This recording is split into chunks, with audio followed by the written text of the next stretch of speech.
మన Chiranjeevi vascular and multi specialty hospital దేశంలోనే best vascular and endovascular facilities and all multi specialty care. Hello hello, Sravanthi గారండి? అవునండి. నేను జయానమ్మ, అందమైన జీవితం ప్రోగ్రామ్ నుంచి, సుమన్ టీవీ నుంచి కాల్ చేస్తున్నాను. అవునా మేడం, థ్యాంక్స్ మేడం, మీరే నాకు కాల్ చేస్తున్నారు. అవునమ్మా, అవునవును. బాగున్నావు తల్లి? అసలు బాలేదు మేడం, మాట వరుస చెప్పడానికి కూడా అసలు బాలేదు మేడం. అర్థమవుతోందమ్మా. అయితే నాతో పాటు డాక్టర్ కళ్యాణ్ చక్రవర్తి గారు ఉన్నారు స్టూడియోలో. ఒక్కసారి ఆయనతో మాట్లాడతాలి, నీకు మంచి సలహా ఇస్తారు. నువ్వే చెప్తావు నాకు చాలా మనసు ఊరట కలిగిందని. ఓకే? ఓకే మేడం, అలాగే మేడం. ఓకే అమ్మా, సుమా మాట్లాడు. చెప్పమ్మా, ఏంటి సమస్య? సార్, నా పేరు శ్రవంతి సార్. శ్రవంతి, నాకు ఎలాంటి ప్రాబ్లం ఉందంటే చెప్పుకుంటే తీరలేనంత ప్రాబ్లం ఉంది సార్. నిజంగా అసలు మీరు నాకు కాల్ చేస్తారు అనుకోలేదు, బట్ ఇప్పుడు మీరు కాల్ చేసి మాత్రం చాలా హెల్ప్ చేశారు సార్. చెప్పు నాన్న, సమస్య తప్పకుండా ఏంటి? అమ్మా, నీ వయసు ఎంతమ్మా? 22 సార్. 22. చెప్పమ్మా, సమస్య ఏంటో చెప్పు. మ్యారేజ్ అయిందా? సార్, నేను 9th క్లాస్ లో ఉన్నప్పుడు మా ఫ్రెండ్ ఇంటికి ఇట్లా కంబైన్ స్టడీస్ కోసం వెళ్ళేదాన్ని సార్. వెళ్తుంటే ఒక రోజు చాలా లేట్ అయిపోయింది. చాలా లేట్ అయిపోయిందని నేను వస్తున్నాను సార్. దారిలో వస్తుంటే ఎవరో ఫాలో అవుతున్నట్టు అనిపించింది నాకు. ఎవరో ఫాలో అవుతున్నట్టు అనిపిస్తే ఇంకా కొంచెం ముందుకు రాగానే ఒక ఆటో ఉంది సార్. ఆటో ఉండి అతన్ని అన్న కొంచెం ఇక్కడ ఎవరు ఫాలో అవుతున్నట్టు కొంచెం భయంగా ఉంది, జర ఏమనుకోకుంటే కొంచెం నన్ను మా ఇంటి దగ్గర దింపండి అన్న అంటే, అవమ్మా నువ్వు నా చెల్లెలు లాంటి దానివి, నేను సేఫ్ గా తీసుకెళ్తానమ్మా అని నన్ను ఆటో ఎక్కించుకున్నారు సార్. ఏ టైం అమ్మా? ఏ టైం అవుతుంది అప్పుడు? నైట్ 8, 9 అవుతుంది మేడం. అయిపోయిన తర్వాత చెప్పమ్మా. 9:30 అవుతుంది మేడం. తల్లి ఆటో ఎక్కించుకున్నారు. ఆటో ఎక్కించుకుని కొంచెం ముందుకెళ్ళగానే ఇట్లా టర్న్ తీసుకున్నారు. నేను చెప్పాను, అన్న మా ఇల్లు స్ట్రైట్ కే వెళ్ళాలి, ఇట్లా మీరు లెఫ్ట్ తీసుకున్నారంటే, లేదమ్మా ఇది షార్ట్ కట్, మీ ఇల్లు నాకు తెలుసు, నేను ఎప్పుడు ఇటు నుంచే వస్తుంటాను, నేను చాలా సార్లు చూసాను అన్నాడు. అన్నాక మేడం నేను కొంచెం అంటే నాకు అంత తెలియని కూడా తెలియదు మేడం, అట్లా ఆయన చెప్పింది నమ్మేశాను. సరే తీసుకెళ్తారేమో అనుకున్నాను. కొంచెం ముందుకెళ్ళగానే అన్ని చెట్లు వస్తున్నాయి, మొత్తము ముళ్ళు పొదలు అన్ని వస్తున్నాయి. అన్న నాకు మస్తు భయం వేస్తుంది అన్న, జర ఏమనుకోకుండా నన్ను మా ఇంటి దగ్గర దింపేయండి, లేకుంటే ఎక్కడ ఎక్కించుకున్నారు అక్కడనే దింపేసేయండి అని బతిలాడినాను మేడం. బతిలాడితే కూడా లేదు, నువ్వు ఇప్పుడు అరిచినావు అంటే మాత్రము నీకు మామూలుగా ఉండదు, నాది ఎట్లా ఉంటుందో చూపిస్తాను, నీకు చావు ఎట్లుంటుందో అట్లా చూపిస్తాను, సైలెంట్ గా నేను చెప్పినట్టు చేసినావా బతికి ఇంటికి వెళ్తావు, లేకుంటే మాత్రం నీ పని మామూలుగా ఉండదు చూడ అని తీసుకెళ్లి నన్ను లాక్కెళ్ళి ఎలా అంటే అలా నన్ను పాడు చేసేసాను మేడం. చాలా అంటే చాలా ఘోరంగా మేడం. అసలు నాకైతే అన్న నీ ప్లీజ్ అన్న మీ కాలు పట్టుకుంటా అట్లా చేయకండి అన్న, నాకు అసలు నీకు ఎట్లా అనిపిస్తుంది, నీ చెల్లెల్లాగా అనిపించట్లేదు అంటే, ఎవరివే నువ్వు నా చెల్లెలే ఎందుకైతేవే, నువ్వేనా నా అమ్మగా పుట్టినవా అని అడిగిండు. ఎట్లా అంటే అట్లా ఘోరంగా పాడు చేసిండు మేడం. చేసినాక మళ్ళీ నువ్వు ఎవరికైనా చెప్పినావంటే మాత్రం నిన్ను ఇంకా రెండో రోజు నువ్వు మీ అమ్మని చూడవు, మీ ఇంటిని చూడవు, రెండో రోజు తీసుకెళ్లి చంపేస్తాను. ఈసారి నువ్వు ఇంకోసారి ఇట్లా ఇటు నుంచే వెళ్తావు, నేను రోజు నేను పాలైతేనే ఉంటాను, నువ్వు ఎవరికైనా చెప్పినట్టు తెలిసినా లేదంటే నన్ను చూపించినట్టు తెలిసినా నువ్వు ఆ రోజు లాస్ట్ నీకు లైఫ్ ఉండదు, ఇంకా నేను ఆ రోజు చంపేస్తానని బెదిరించింది మేడం. ఇంకా ఇంటికి వెళ్ళినా నెక్స్ట్ డే నుంచి స్కూల్ కూడా వెళ్ళలేదు. ఒక 4 days 5 days అన్నం తినలేదు మేడం. మా మమ్మీ ఏమో మస్తు భయపడుతుంది, ఏమైందమ్మా ఇట్లా ఎందుకు అయిపోతున్నావు, ఎవరైనా ఏమన్నా అన్నారా, ఏమన్నా లొల్లయిందా స్కూల్లో, ఏమన్నా చెప్పమ్మా నాకు అంటే 4 days తర్వాత నేను చెప్పాను మేడం, మమ్మీ నాకు ఇట్లా చేసిన మమ్మీ, ఇట్లా నాకు మస్తు భయం అవుతుంది, నాకైతే ఏడిపోతుంది, ఏం చేయాలో అర్థం కావట్లే, నీకు చెప్దామంటే నువ్వు కొడతావేమని భయం అయింది మేడం. అంటే నేనెందుకు కొడతారా, నేను నీ తల్లిని కదా అని మా మమ్మీ మస్తు ధైర్యం చెప్పింది మేడం. వాడిని చూపించి అన్నది కానీ నాకు ఆ తర్వాత నుంచి వాడు కనిపించలేదు మేడం. తర్వాత నుంచి కనిపించలేదు. మా మమ్మీ ఆ ఇయర్ మొత్తము ఇంకా నాకు అలానే బ్రతకగా ఇక సరిగా తినకుండా. స్కూల్ కాటికి అమ్మే తీసుకెళ్లేదా తల్లి నిన్ను? మొత్తం మా మమ్మీ మేడం ఆ రోజు నుంచి నెక్స్ట్ డే నుంచి మా మమ్మీ జాగ్రత్తగా చిన్న పిల్లలు పట్టుకుని వెళ్ళి స్కూల్ కి దగ్గర దింపి స్కూల్ నుంచి తీసుకొచ్చేది మేడం. భయం అయ్యి ఆఖరికి మా డాడీ కూడా ఇవన్నీ తెలియదు. మా తమ్ముడు ఉన్నాడు మేడం, నాకు ఒక తమ్ముడు ఉన్నాడు, తమ్ముడు కూడా తెలియదు మేడం. ఎవరికి చెప్పలా? ఎవరికి చెప్పలేదు మేడం. మా మమ్మీ చెప్పొద్దు అన్నది, ఎవరితో చెప్పొద్దు, నీ ఫ్రెండ్స్ తో కూడా ఎవరితో ఇట్లా చెప్పొద్దు, వద్దమ్మా ఇవన్నీ అని మా మమ్మీ నాకు చాలా ధైర్యం చెప్పింది మేడం. అమ్మా మా డాడీకి కూడా ఇచ్చి పంపి ఎప్పుడైనా సరే మా మమ్మీయే తీసుకొస్తుంది మేడం. ఆ ఇయర్ అంతా అట్లా అయిపోయింది. ఇక 10th అయిపోయినాక డైరెక్ట్ నన్ను హాస్టల్ వేసేసారు మేడం. హాస్టల్ వేసాక ఇంకా డిగ్రీ వరకు కంప్లీట్ చేశాను. మా మమ్మీ నాకు ఇక డిగ్రీ అయిపోయాక పెళ్లి చేసుకుంది కానమ్మా, ఇంకా చదువు అయిపోయింది కదంటే, లేదమ్మా నాకు పెళ్ళొద్దు, ఏమొద్దు, నాకు అసలు ఇలా అయిపోయింది, వాళ్ళకి తెలిస్తే ఎవరికైనా తెలిస్తే మళ్ళీ తర్వాత మర్చిపోలేకపోయావు ఏ శ్రవంతి? అసలు మేడం చాలా అంటే చాలా, అసలు అది నా మైండ్ లో ఎలా నాటుకుపోయిందంటే, నన్ను అంత ఘోరంగా చేశారు మేడం వాడు ఆ రోజు.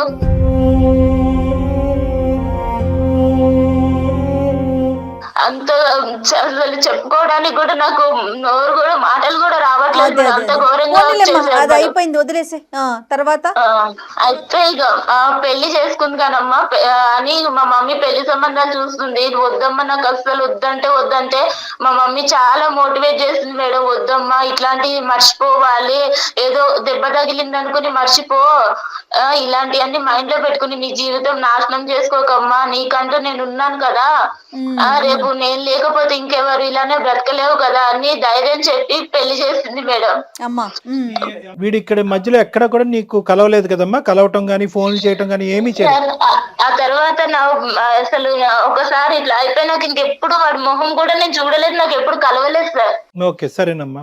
పెళ్లి అయిందమ్మా, పెళ్లి అయిన తర్వాత ఏమైంది? పెళ్లి అయిపోయినాక మా హస్బెండ్ మాకు చాలా మంచోడు సార్. అంటే ఇవన్నీ ఏం తెలియదు, మా మమ్మీ చెప్పొద్దు అన్నది నేను చెప్పలేదు సార్.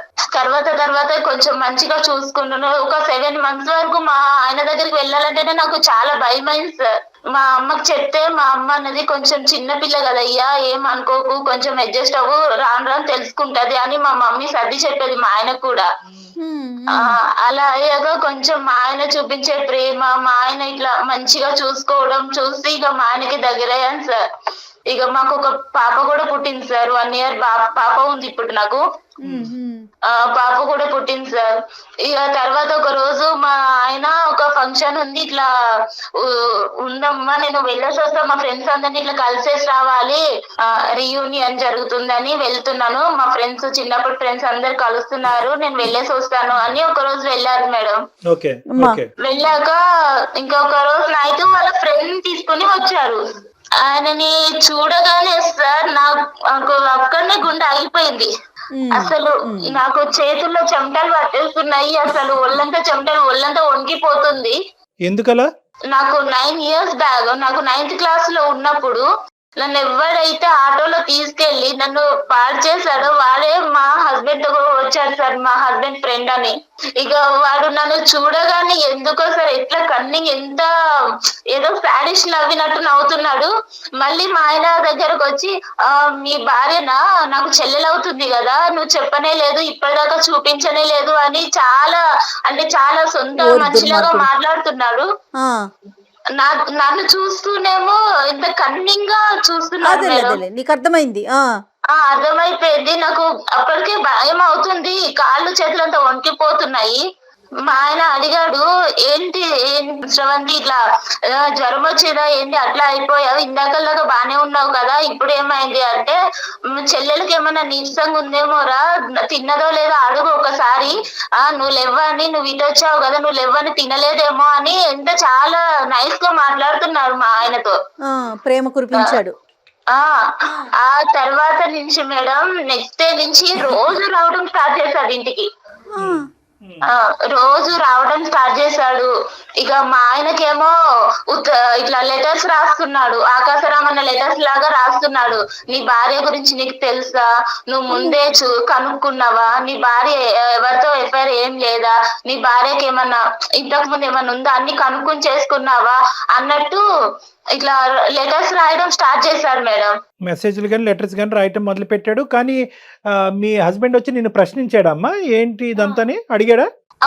ఒక్కసారి అడిగాడు సార్, ఇట్లా ఇట్లా లెటర్స్ వస్తున్నాయంటే నాకు తెలియదండి, ఇట్లా ఇవన్నీ నాకెలా తెలుస్తుంది, నేను చిన్నప్పటి నుంచి మా అమ్మ దగ్గరనే పెరిగాను, తర్వాత హాస్టల్కి వెళ్ళిపోయాను, నాకు ఇలా ఎవరు కూడా తెలియదు, అలా మీరు ఎలా అనుకుంటారు ఎవరో రాసిన ఉత్తరాలు బట్టి అని అడిగాను. అడిగితే సరేలే అంటున్నారు, కానీ రోజుకు ఒక లెటర్ వస్తుంది సార్. కాదమ్మా శ్రవంతి, నువ్వు ఇప్పుడు మనకు ఏంటంటే మనకి ఇక్కడ చిన్న అదృష్టమా ఏంటి అనేది తెలియదు, కానీ మీ భర్త మంచివాడు అనేటటువంటి ఒక మాట నువ్వు నాకు చెప్పావు కాబట్టి నేను చాలా హ్యాపీగా ఫీల్ అయ్యాను. నీ భర్తకి నువ్వేంటో తెలుసు, నీకు నువ్వు భర్త ఏంటో తెలిసినప్పుడు ఇప్పటికైనా కూడా గుట్టిప్పి ఇది జరుగుతుందని చెప్పుంటే సరిపోద్ది కదా, ఎందుకు భయపడ్డావు? సార్ ఇప్పుడు నేను ఇప్పుడు చెప్తే ఎలా సార్, పెళ్ళి అవ్వక ముందో పెళ్లి తర్వాత ఫస్ట్ చెప్పుంటే ఆయన నన్ను అర్థం చేసుకునేవారేమో. ఇప్పుడు వీడు కళ్ళ ముందుకు వచ్చాక ఇప్పుడు చెప్తే మోసం చేశాను అన్నదా సార్? అమ్మ ఇక్కడ ఏంటంటే వాడికి ఇప్పుడు ఎవడైతే ఈడు ఉన్నాడో ఈ దొంగనా డాష్ గాడు, వీడు బాగా స్టడీ చేశాడు చిన్నప్పటి నుంచి, మీ హస్బెండ్ని స్టడీ చేశాడు, ఎందుకంటే చిన్నటి స్నేహితుడు, ఇతను చాలా మంచోడు, ఇతను నోట్లో నాలుగు లేదు అనేది అక్కడ స్టడీ చేశాడు. ఇక్కడ ఏమొచ్చి నువ్వు బాధితురాలు పొజిషన్లో ఉన్నావు కాబట్టి అప్పుడు గుట్టు ఇప్పందని ఇప్పుడు ఎందుకు గుట్టు ఇప్పుతావు అనేటటువంటి ఉద్దేశం ఏంటంటే రెండు వైపుల నుంచి వాడికి అడ్వాంటేజ్ అయిపోయింది. అడ్వాంటేజ్ అవటం వల్ల ఏమవుతుందంటే సెకండ్ అటెంప్ట్ లోకి వచ్చాడు ఇప్పుడు. ఫస్ట్ అటెంప్ట్ లో మానభంగం చేశాడు, సెకండ్ అటెంప్ట్ లో ఇంకో అటెంప్ట్, అంటే నీ దరిదాపుల్లోకి వచ్చేస్తున్నాడు అనమాట, మళ్ళీ ఎంట్రీ ఇస్తున్నాడు వాడు. ఇస్తున్నాడు సార్. ఆయన నాకు కాల్ చేశాడు, వాడు నా నెంబర్ మా హస్బెండ్ నుంచి తీసుకున్నారో ఎట్లా తీసుకున్నాడో నాకు కాల్ చేశాడు. చేసి ఏంటి బాగున్నావా, అన్ని మర్చిపోయావా, కొత్తగా మళ్ళీ నీకు కొత్త ఎక్స్పీరియన్స్ అవుతుందా అని ఎలా అంటే అలా చండాలంగా మాట్లాడుతున్నాడు. నాతో ఎక్స్పీరియన్స్ బాగుందా మీ ఆయనతో బాగుందా అన్నట్టు మాట్లాడుతున్నాడు. నేను చెప్పాను, మా ఆయనకు చెప్తాను నువ్వు ఇలాంటి పనులు చేసావంటే, అంటే ఒకసారి చెప్పి చూస్తా నేను కూడా అని బెదిరిస్తున్నాడు. అంటే వాళ్ళ ఆయనకు చెప్తానన్నా కూడా భయపడట్లా వాడు? అస్సలు లేదు మేడం, నువ్వు చెప్పి చూడు ఒకసారి, నీ లైఫ్ ఎట్ వెళ్తుందో మీ ఆయన లైఫ్ ఎట్ వెళ్తుందో నువ్వే చూద్దు కానీ నీ కళ్ళతో. అతనికి పెళ్ళైనట్టు ఏమన్నా తెలిసిందమ్మా ఈ ఆటో అతనికి? లేదు మేడం, నాకు అంటే నేను ఆ తర్వాత వాడు అట్లా చేసావు, నేను ఇంతవరకు కలవలేదు. కాదు, మీ ఆయన ద్వారా ఇప్పుడు ఈ 10 రోజుల్లో? లేదు మేడం, వాడి ప్రస్తావన ఎత్తానంటేనే నాకు భయంగా ఉంది మేడం. మా ఆయన దగ్గర నువ్వు చెప్పాల్సింది కదా, ఎందుకు వేరే వాళ్ళని ఇంటికి తీసుకొస్తున్నావు, పద్దాక తీసుకురా, మాకు నాకు ఇబ్బందిగా ఉంది, అట్లా ఏదన్నా చెప్పకపోయావు?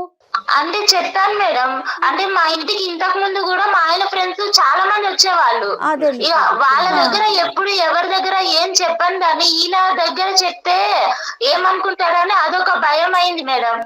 అయినా ఈయన మా ఆయన ఉన్నప్పుడు నాతో చాలా మంచిగా ఒక సొంత చెల్లెలతో మాట్లాడినట్టు మాట్లాడుతున్నాడు. తిన్నావా చెల్లెమ్మ, తినలే, ఏం చేస్తున్నావమ్మా, పాప ఎలా ఉందమ్మా అని మాట్లాడుతున్నాడు. దుర్మార్గుడు. అలా ఉన్నతని మీద నేను కంప్లైంట్ ఇద్దామన్నా కూడా నాకు ధైర్యం సరిపోవట్లేదు మేడం.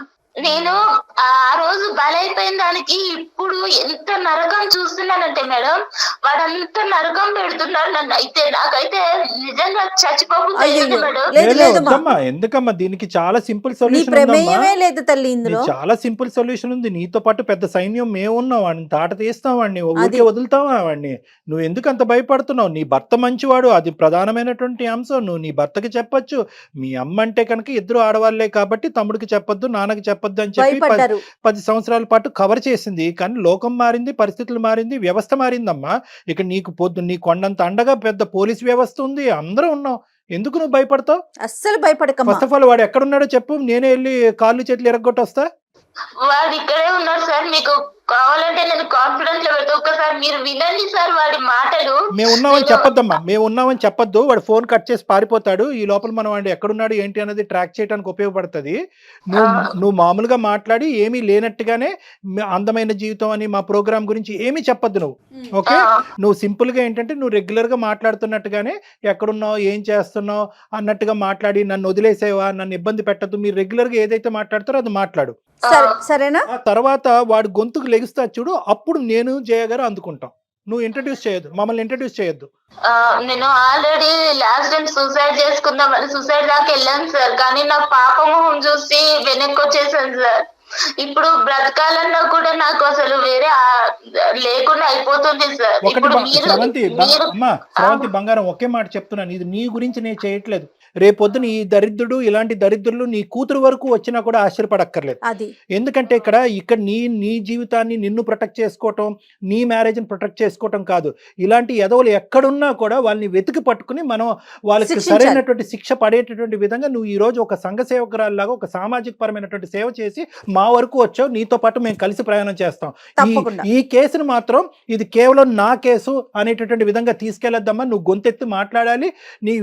ఇది మనం ఖచ్చితంగా వాడిని శిక్షించాలి. కాబట్టి నీ యొక్క తోడ్పాటు మాకు కావాలి. నీలాంటి ఆడపిల్లలందరికీ కూడా ఇలా కూడా నేను బయటికి రావాలని తెలియాలి తల్లి. ఇంకోటి ఏంటంటే దయచేసి నీ మనసులో నువ్వు పోస్ట్ ట్రామాటిక్ స్ట్రెస్ డిసార్డర్ అంటారమ్మా. అంటే ఒక ఆడపిల్లకి ఇలా మానభంగం జరిగినప్పుడు ఆ జ్ఞాపకాల నుంచి బయట పడలేక చాలా మంది ఏంటంటే పెళ్లిళ్ళు చేసుకోరు, కొంతమంది పెళ్లిళ్ళు చేసుకున్నా కూడా సంసారం కూడా చేయడు, మగజాతిని అసహించుకుంటూ ఉంటారు.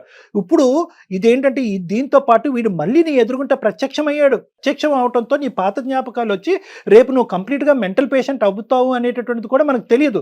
ఇది నెంబర్ 2. నెంబర్ 3 ఏంటంటే కనుక ఇక్కడ ఫస్ట్ ఆఫ్ ఆల్ నీలాంటి ఆడపిల్లలు ముందుకొచ్చి గొంతిప్పి ఎందుకు మాట్లాడాలి అంటే కనుక ఫస్ట్ మీకు తగినటువంటి రక్షణ కల్పించిన తర్వాత, రక్షణ తీసుకున్న తర్వాత మీరు మాట్లాడండి. నెంబర్ 1. నెంబర్ 2 ఏంటంటే గిల్ట్ తీసేసేయండి. వాడికి ఏదో నువ్వు కోఆపరేట్ చేసినట్టుగా దయచేసి ఫీల్ అవ్వద్దు. నీ మీద ఒక హత్యాయత్నం జరిగింది, మానభంగం జరిగింది నీ మీద. కాబట్టి ఫస్ట్ ఆఫ్ ఆల్ నీ మైండ్లోంచి ఏంటంటే నీ భర్తతో చెప్తున్నప్పుడు కానీ, మాతో చెప్తున్నప్పుడు కానీ, సమాజంలో రేపొద్దున ఎవరైనాతో మాట్లాడే పెద్దలతో మాట్లాడే పరిస్థితి వచ్చినప్పుడు నేను తప్పు చేశానేమో అనేటటువంటి ఫీలింగ్తో నువ్వు బయటకు రా. నువ్వు ఏ తప్పు చేయలేదు. నువ్వు నిన్ను సేవ్ చేసుకోవటమే కాకుండా వీడు చాలా మందితో ఇటువంటి ఆట ఆడుంటే కనుక అటువంటి ఆడపిల్లలందరూ కూడా ఈరోజు బయటకు వస్తారు. ఆ ఆడపిల్లలందరూ కూడా బయటకు రావాలి. వాళ్ళకు కూడా మనం రక్షణ కల్పించిన వాళ్ళం అవుతాం. ఇది ఇప్పటిదాకా నాకు మా అమ్మకే మాత్రమే తెలుసు సార్ ఈ విషయం అనేది. ఇప్పుడు వాడు ఎలా బెదిరిస్తున్నాడంటే నీ భర్తకు చెప్తాను, నీకు లైఫ్ లేకుండా చేస్తాను, మొత్తం ఆ రోజు నేను ఫొటోస్ కూడా తీసాను, మొత్తం అన్ని నెట్ లో పెట్టేస్తాను, నీకు అనేది లైఫే లేకుండా చేస్తాను నేను. నీ భర్తకు చెప్పాక ఒక్కసారి నువ్వు అనుకుంటున్నావు కదా నా భర్త ఉన్నాడు అని, నువ్వు నాకు లొంగట్లేదు కదా, నీ భర్తనే నీకు కాకుండా చేస్తాను అని ఎట్లా అంటే బెదిరిస్తున్నాడు మేడం. నువ్వేమి భయపడకమ్మా, డాక్టర్ గారు ఉన్నారు, సుమన్ టీవీ తరపున మేమున్నాము. అంత చేయాలి అంటే కనుక ఫస్ట్ ఆడు ఉండాలి కదమ్మా. ఫస్ట్ అదంతా మేము చూసుకుంటాం. ఇప్పుడు వరకు నువ్వు ఒక్కదానివే లోపల యుద్ధం చేసావు. ఇప్పుడు మాకు చెప్పిన తర్వాత మేమేమి ఇలా చేతులు కట్టుకుని కూర్చోం కదా. మేము తీసుకోవాల్సిన స్టెప్స్ మేము తీసుకుంటాం. కాబట్టి అవన్నీ ఆ భయాలన్నీ తీసి పక్కన పెట్టు. నీకు పూర్తి స్థాయిలో సంరక్షణ అనేది మా తరపు నుంచి ఉంటుంది. వాడిని ఎక్కడైతే శిక్షించాలో, ఎలాగైతే లోపల పెట్టాలో అదంతా మేము ఆలోచిస్తాం. ఓకేనా? నేను చెప్పినటువంటి పద్ధతిలో వాడికి ఫోన్ కలిపి, అంతే. మేమేమి బ్యాక్గ్రౌండ్ లో మాట్లాడాం. ఓకే సార్, అలాగే కలుపుతున్నాను సార్. కల్పమ్మ. వాడి పేరేంటమ్మా? వాడి పేరు శ్యామ్ సార్. శ్యామ్. కల్పమ్మ చెప్పు. ఇంతమంది పసిపిల్లల అబ్యూస్ కి గురవుతున్నారు కదా కళ్యాణ్ గారు. మన దగ్గరికి వచ్చింది హ్యాపీ. ఎంతమంది ఉన్నారు? మీరు మాట్లాడుతున్న వ్యక్తి మీ కాల్ ను హోల్డ్ లో ఉంచారు. బాధితులు ఎంతమంది ఉన్నారు? ఇటు ఫ్యామిలీకి చెప్పుకోలేరు. హలో హలో ఏం సంగతి? కాదు, నేను చెప్పేది ఒకసారి విను ప్లీజ్. నువ్వు నన్ను ఇలా ఏడిపించకు. ఇలా నువ్వు కాల్ చేస్తేనే నాకు హార్ట్ అటాక్ వస్తుంది, నాకు గుండెల్లో వణుకొస్తుంది. ప్లీజ్ నీకు దండం పెడతా. ఎందుకు నన్ను ఇంత బ్లాక్మెయిల్ చేస్తున్నావు? నువ్వు చేసిన దానికి ఏ రోజైనా నేను బయట పెట్టానా? నేను వదిలేసాను కదా, ఇప్పుడు మళ్ళీ ఎందుకు నా లైఫ్ లోకి వచ్చి ఇట్లా ఆడుకుంటున్నావు? నువ్వు అంటే నాకు ఇష్టం అనేది చెప్తున్నావు కదా. నువ్వు ఏమని ఇష్టం అంటున్నావు? ఒకసారి పాడు చేసేసి నన్ను నా లైఫ్ అంతా పాడు చేసేసావు. నాకంటూ వెనక్కి తిరిగి చూసుకుంటే నువ్వు చేసిన అగాయించిన తప్ప నాకంటూ ఒకటి సంతోషం అనేది లేకుండా చేసావు. మళ్ళీ ఇప్పుడు నా భర్తతో నేను కొత్త గొప్ప మర్చిపోయిన భర్తతో సంతోషంగా ఉంటే ఇప్పుడు మళ్ళీ నువ్వు నా లైఫ్ లోకి వచ్చి నా లైఫ్ నాశనం చేయాలని చూస్తున్నావు. ఏం అధికారం ఉందని చెప్పు నా లైఫ్ ని ఇట్లా ఆడుకుంటున్నావు? నా మీద ఇష్టం ఉంటేనే కదా నువ్వు ఇన్ని రోజుల పంట చెప్పకుండా ఉండేది. నేను ఇష్టంతో కాదు, నా తల్లి చెప్పిన మాట కోసం. మా అమ్మ వద్దమ్మా ఆడపిల్ల జీవితం బయటికి వెళ్తే అల్లరవుతుందని మా అమ్మ నాకు చెప్పిన మాట కోసం నేను చెప్పలేదు. నాకు అవన్నీ సంబంధం లేదు. ఒప్పుకుంటున్నావా లేదా? నీ బండారం మొత్తం బయట పెడతా, మీ ఆయనకు మొత్తం చెప్పేస్తా. నేను నీకు దండం పెడతా, ఇలాంటి అన్ని చెయ్యకు ప్లీజ్, నన్ను వదిలేసాయి. అవన్నీ నాకు సంబంధం లేదు. నేను నిన్ను కోరుకుంటున్నా, ఒక్కసారి నువ్వు కావాలని కోరుకుంటున్నా. నువ్వు వస్తావా లేదా? నేను రమ్మంటావా నన్ను? నేను రాలేదు. నీకు దండం పెడతా ప్లీజ్. ఇంత రిక్వెస్ట్ చేస్తున్నాను కదా, చిన్నప్పుడే నువ్వు నచ్చినావు. ఇప్పుడు నువ్వు ఇంకా చాలా అందంగా ఉన్నావు. ఇప్పుడు నువ్వు కావాలని కోరుకుంటున్నా. లేదు అంటే నీవన్నీ నా దగ్గర ఉన్నాయి, అన్ని బండారం మొత్తం బయట పెట్టేస్తా నేను. మీ ఇంట్లో ఆడవాళ్ళు ఉండరా? నీకు అమ్మ అక్క చెల్లి ఎవరు లేరా? అవన్నీ నీకు సంబంధం లేదు. నువ్వు ఒప్పుకుంటున్నావా లేదా? నీ అన్ని బయట పెట్టమంటావా? ఏం బయట పెడతావు? నాకు చచ్చిపోమంటావా చెప్పు? ఎందుకు ఇంకా ఏడిపిస్తున్నావు? నేనేమన్నా అన్యాయం చేస్తానా నీకు అసలు? నేనంటే ఇష్టం ఉంటేనే కదా నువ్వు ఇన్ని రోజుల పాటు సైలెంట్ ఉన్నది. నేను అంటే ఇష్టం ఉండి కాదు సైలెంట్ గా ఉన్నది. నా భర్త మీద గౌరవంగా నేను సైలెంట్ గా ఉన్నాను. ఇప్పుడు నేను కావాలనుకుంటున్నా. నేను ఏం కావాలనుకుంటున్నా? నేనేం వస్తువులు అనుకుంటున్నావా నువ్వు కావాలనుకోవడానికి? నేను ఇంకొక భార్యని నీకు తెలుసా? కనిపిస్తుందా?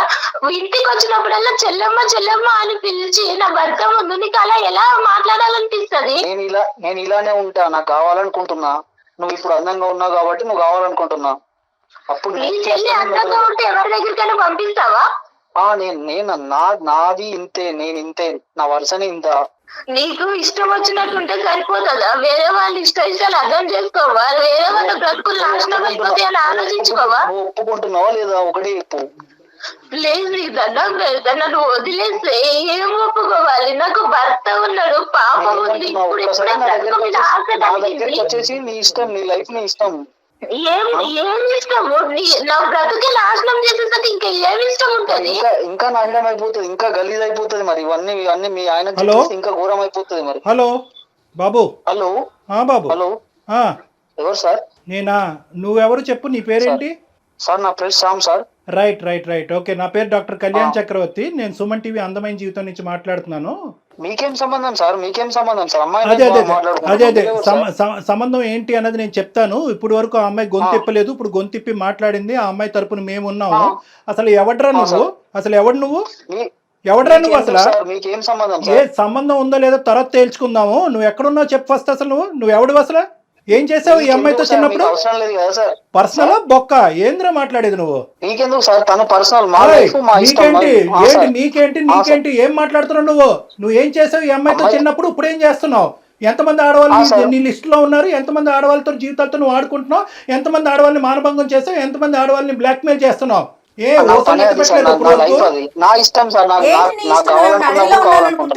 ఊసలు లెక్క పెట్టలేదు నువ్వు ఇప్పుడుకొచ్చి. హలో మక్కులు ఎరదంటారు. ఎవరంటున్నావు?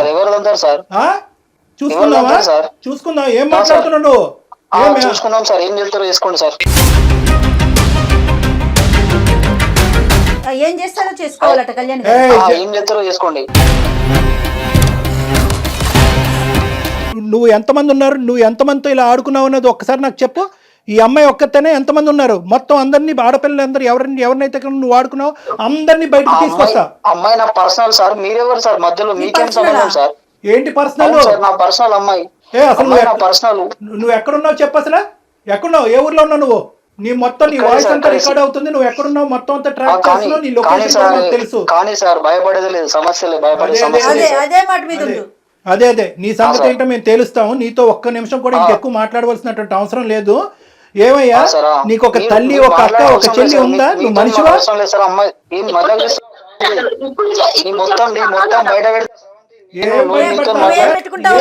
పెట్టుకో.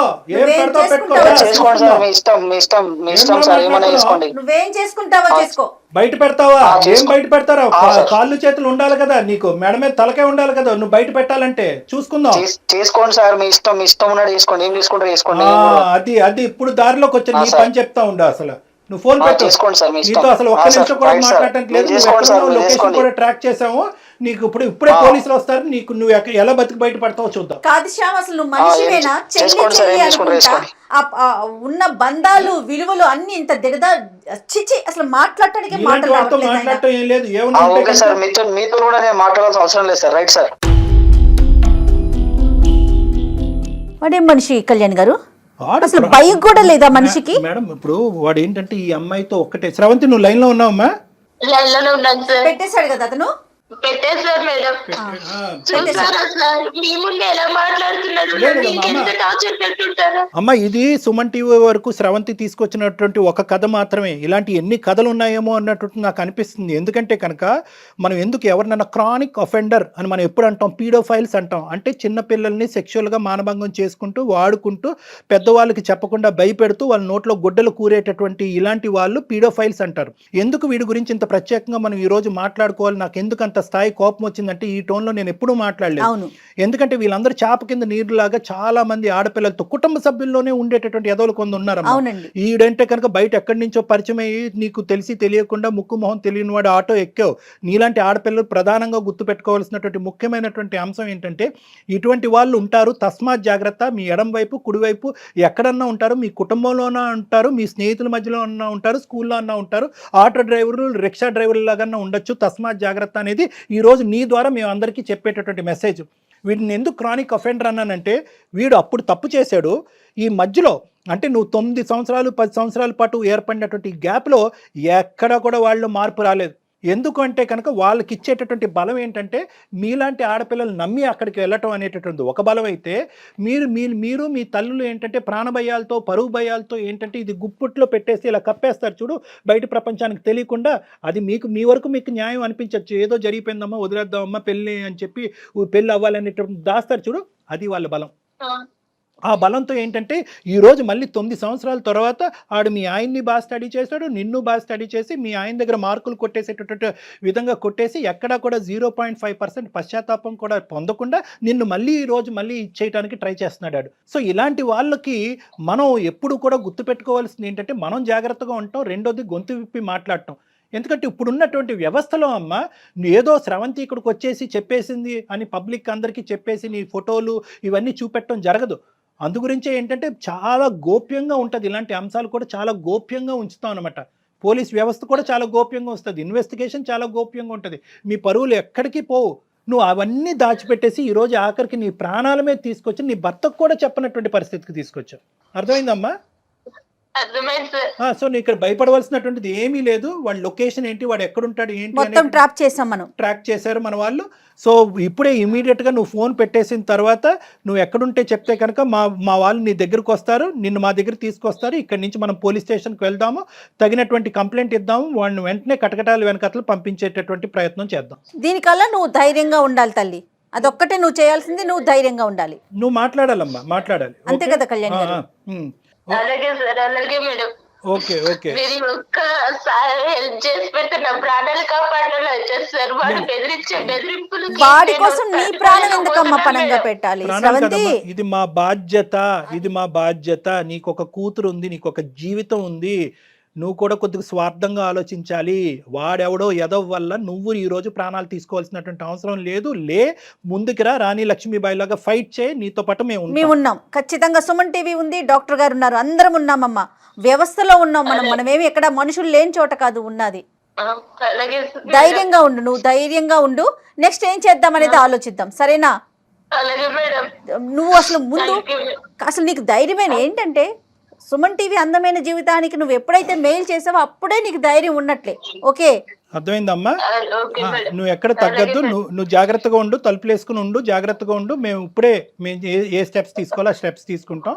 నీ లొకేషన్ షేర్ చేయమ్మా, నీ అడ్రస్ కూడా షేర్ చేయి, మేము చేస్తాం ఏం చేయాలంటే. ఓకే చేస్తాను సార్. ఇప్పుడు అది బెదిరించాలి కదా, వాడు ఇప్పుడు ఇంటికి వచ్చి ఏం చేయాలి? ఏం చేయడమ్మా, వాడు ఏమి చేయడమ్మా. మేము తక్షణమే నీ చుట్టుపక్కల ఉండేటటువంటి వాళ్ళతో కూడా మేము మాట్లాడతాము, పోలీసులను కూడా అక్కడ దగ్గరలోకి పంపిస్తాము. మొత్తం నీకు కావాల్సిన రక్షణ అంతా కూడా మేము ఇస్తాం, డోంట్ వరీ. వాడు ఎప్పుడైతే ఇప్పుడు డాక్టర్ గారు మాట్లాడారో అప్పుడే అతనికి అర్థమైంది, ఓహో ఈ అమ్మాయి ఎవరికో చెప్పేసింది అన్న విషయం అతనికి అర్థమైపోయే ఫోన్ పెట్టేశాడు. ఓకేనా? నువ్వేం భయపడకు తల్లి. మేడం చిన్న హెల్ప్ చేయండి మేడం, చిన్న ఒక్క సాయం చేయండి మేడం. చెప్పమ్మా, చెప్పు. ఈ విషయం నా భర్తకి నేను ఎలా చెప్పాలో నాకు అర్థం కావట్లేదు మేడం. డోంట్ వరీ అమ్మా, డోంట్ వరీ. ఆ పాత్ర కళ్యాణ్ గారు తీసుకుంటారు. భర్తకి అర్థమయ్యేలాగా కొంచెం చెప్పండి మేడం. తప్పకుండా. అన్ని జాబ్స్ కంటే ఈ రోజు మాకు పెట్టినటువంటి అన్ని జాబ్స్ కంటే ఈజియెస్ట్ ఉద్యోగం అదొకటే, అదే జాబ్. ఇప్పుడు మీ భర్తకి చెప్పడం చాలా సులభం. అది మా ద్వారా మేము టేకప్ చేసి ఇంత చేసేటటువంటి వాళ్ళు అది చెప్పడం, నీ పెళ్లికి కానీ నీ జీవితానికి కానీ ఎటువంటి డోకా లేదు, మీ భర్తకి సరైనటువంటి పద్ధతిలో మేము చెప్తాం. డాక్టర్ గారు ఎలా కన్వే చేయాలో అలా కన్వే చేస్తారు. అతని ఓకే, సపోర్ట్ కూడా మనకు ఉంటుంది. ఓకేనా? అలాగే నువ్వు ధైర్యంగా ఉండు. ఓకేనమ్మా, బాయ్ అమ్మా.